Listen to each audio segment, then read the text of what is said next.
तो आगरा में एक म्यूजियम बन रहा था, उसका नाम था मुगल म्यूजियम। मैंने कहा भी मुगल म्यूजियम आज के दिन पे, मैंने कहा इसका नाम छत्रपति शिवाजी महाराज का म्यूजियम रखो।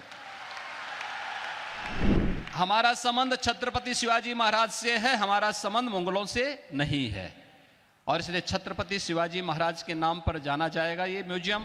तो यहां पे तो शक्तियां भी जुड़ रही हैं और पूज्य संतों के माध्यम से भी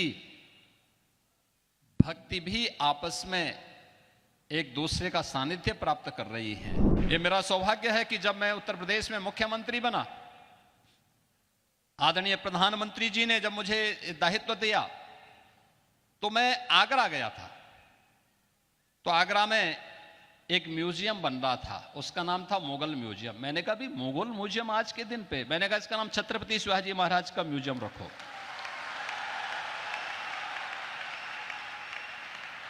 हमारा संबंध छत्रपति शिवाजी महाराज से है, हमारा संबंध मुगलों से नहीं है, और इसलिए छत्रपति शिवाजी महाराज के नाम पर जाना जाएगा ये म्यूजियम। और छत्रपति शिवाजी महाराज की स्मृतियों को वहां पर सजोने का कार्य पूरी भव्यता के साथ आज हम लोग उसको आगे बढ़ाने का काम कर रहे हैं। आदरणीय प्रधानमंत्री जी ने उत्तर प्रदेश में एक डिफेंस कॉरिडोर की घोषणा की। यह डिफेंस कॉरिडोर भी छत्रपति शिवाजी महाराज को ही समर्पित है। भारत की रक्षा सेनाएं आत्मनिर्भरता के लक्ष्य को प्राप्त होंगी, इस दिशा में कार्य भी वहां हो रहा है।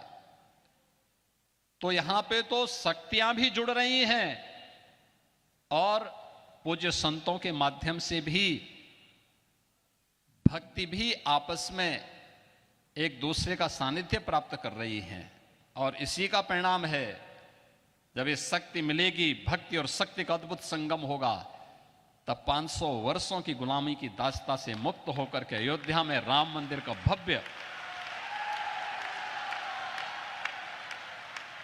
अद्भुत क्षण भी, वह अलौकिक क्षण भी हम सबको देखने को प्राप्त होता है।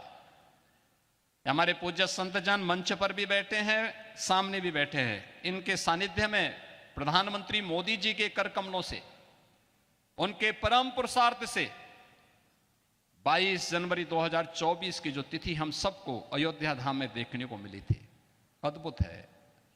और ये नई अयोध्या, ये भव्य दिव्य और नव्य अयोध्या आप सबको भी अपनी ओर आमंत्रित कर रही है। और उसी आमंत्रण के साथ आज हम सब पूज्य स्वामी गोविंद देव गिरि जी, जिन्होंने अपने लिए नहीं, सनातन वैदिक धर्म के लिए अपना सब कुछ समर्पित कर दिया, पूरे देश के अंदर, पूरी दुनिया के अंदर वैदिक पाठशालाओं की स्थापना करके श्रीमद् भगवत गीता के संदेश को जन जन तक पहुंचाने के लिए वेद पाठी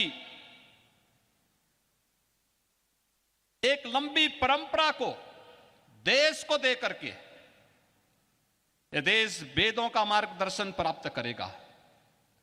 जो कार्य मध्यकाल में समर्थ गुरु रामदास जी ने छत्रपति शिवाजी महाराज का मार्गदर्शन करके किया था, वह काम आज गोविंद देव गिरि जी के सानिध्य में इस महाराष्ट्र के अंदर, देश के अंदर, दुनिया के अंदर हर सनातन धर्मावलंबी के मन में इस भाव को पैदा करने के लिए उनके सानिध्य में निरंतर चल रहा है।